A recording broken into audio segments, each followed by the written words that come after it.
well-known people who have houses, who owns houses here in Cape Town. Sir Elton John, he owns a house at the suburb called, it's a Welsh name, Llandano. I used to say Llandano, and lots of people in Cape Town they still pronounce it as Llandano, until I had Welsh people in my group, and then they corrected me. They said no, it's Llandano. So so yeah, Oprah Winfrey. Who else? Yeah, quite a lot of rich people. They own properties. David Beckham, yes, yeah. They do own lots of properties, so it's not affordable for most of South Africans. So if you are a South African and you feel like you're rich, you want to relocate to Cape Town, you look far inland, then you can get the property that is affordable there. So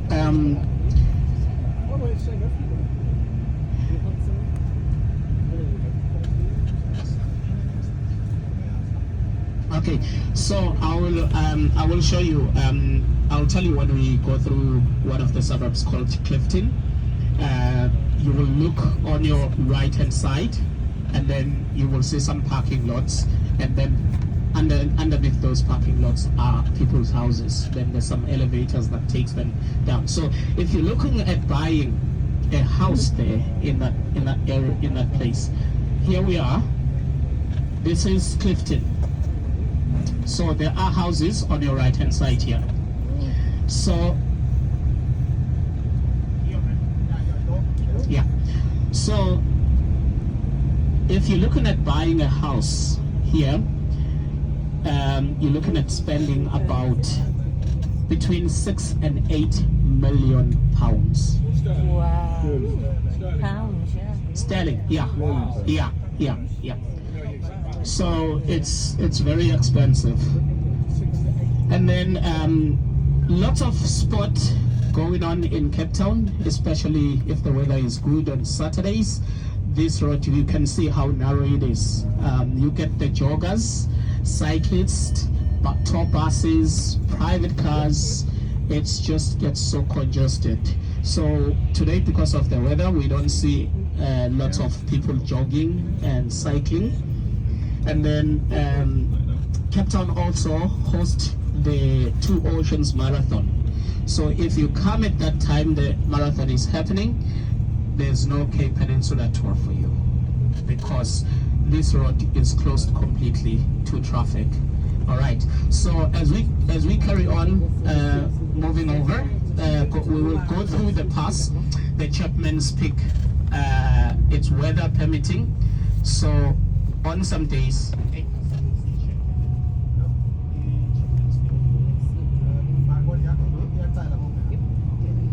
So it's Chapman's Peak is normally weather permitting, because you will see when we get there, sometimes if the weather is really bad, then Chapman's Peak is closed. And then tour buses, big buses like this, can only go one way. They can't come back on the same route. So you will see for yourselves as we drive through that pass. It's beautiful. The views are gorgeous. So anyone feel like buying a house here in Clifton? Yeah. We've got one at the back there. He just put his hand up. We'll hook you up with the agent. I don't think we managed that. All right. So, yeah, Cape Town is the most beautiful city compared to most of the cities in South Africa. Western Cape, the whole province, is the most well-governed province out of the South African provinces, because it is governed by a different political organization since 2007. So since 1994, when we had our first democratic elections under Nelson Mandela, then the ANC became government, and then for the past 3 decades it has dominated our politics, and then they've been doing what whatever they like and forgetting what the people of South Africa voted them for. And then in 2007, the people of the Western Cape changed their vote to a dominant political organization here in the Western Cape, which is the Democratic Alliance. And then the Democratic Alliance, a lot of people, especially the majority of black people, don't like it because for a long time it was predominantly white, but now it has started attracting the black voters. And of course, in the Western Cape since 2007, they've been doing a very good job.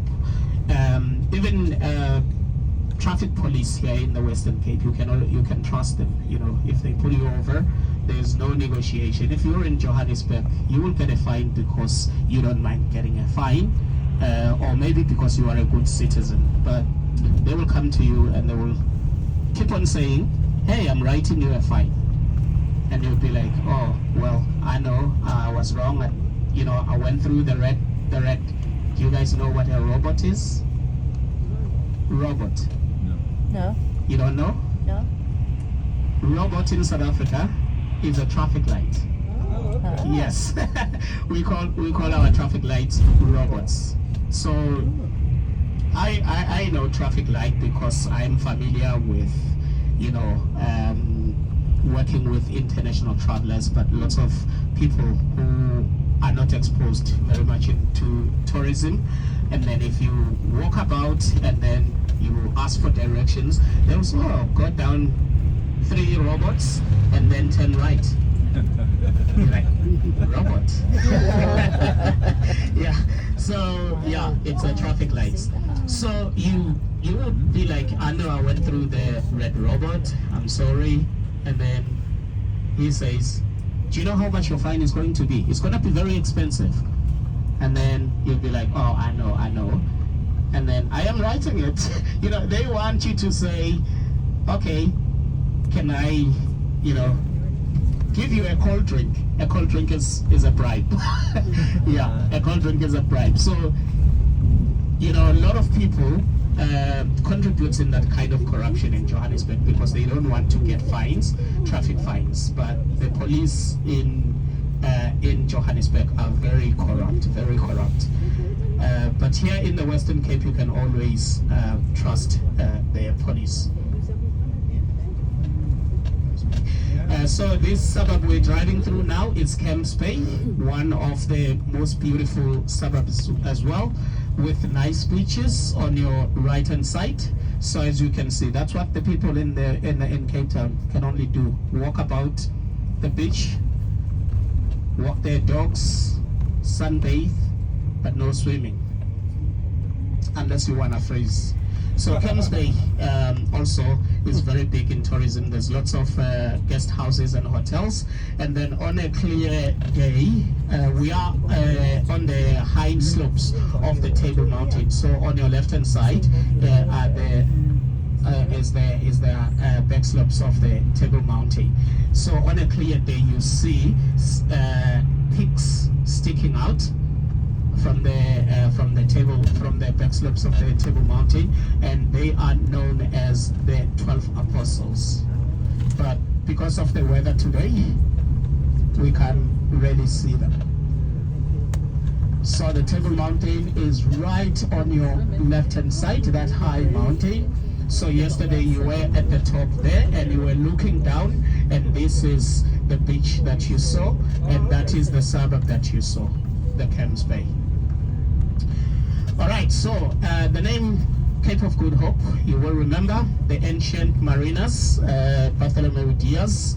When he got here, the Cape storms rose up against his tiny little vessel, and he was blown out into the open sea for about 2 weeks. The winds were strong and they pushed him way out into the open sea. And then when the winds calmed down, and then he tried to make his way back to the African continent coastline, and then he sailed like miles and miles For 1 week, he didn't see the coastline. It had just simply disappeared. And then he decided, because now they were beginning to panic because they were running out of fresh water, and then he decided to turn his vessel north. He knew that if he didn't come back to the African coastline, at least that direction would take him back to Portugal. And then eventually he saw the coastline. But now what confused him is that the coastline ran from west to the east instead of north to south. And then legend tells us that he dipped his hand in the bucket of water. We have no proof of that, but he realized that now the water was warm, and then he thought he had turned the corner of Africa. So now his crew was reluctant to continue to all the way to India because they were running low on supplies, and then he turned his vessel, went back to Portugal. So that was in 1497, and then he was hoping that he would be given a new vessel and a new crew, and then he will continue his expedition. And then on his way back, now the winds here in the Cape were calm, so he was able to see the Cape. All right, and then he named it, we are told, Cape of Storms. And it is alleged that the king of Portugal considered that name to be too negative, and then he changed it to a Cape of Good Hope. All right, so the name state, it is still known as the Cape of Good Hope. So Bartholomew Diaz, his thunder was stolen now to Vasco da Gama, who continued the expedition until he reached India. And then Bartholomew Diaz, after that, he was given a trading post in Sophia, which was more of a pedestrian for a good sailor of his time. And then on his way to Sofala, again in the Atlantic Ocean, the storms rose up against his vessel. This time he didn't survive. His vessel went down, so he was killed in the Atlantic Ocean. So he's probably resting somewhere underneath those deep waters of the Indian Ocean somewhere. Anyway, the whales that you are found in these waters of the southern Atlantic Ocean is the southern right whale. Southern right whale, the name was given to it by the whale hunters because when they hunted it, it didn't give much of a fight. So they said this is the right whale. So then it became the southern right whale. Sharks also do come after seals.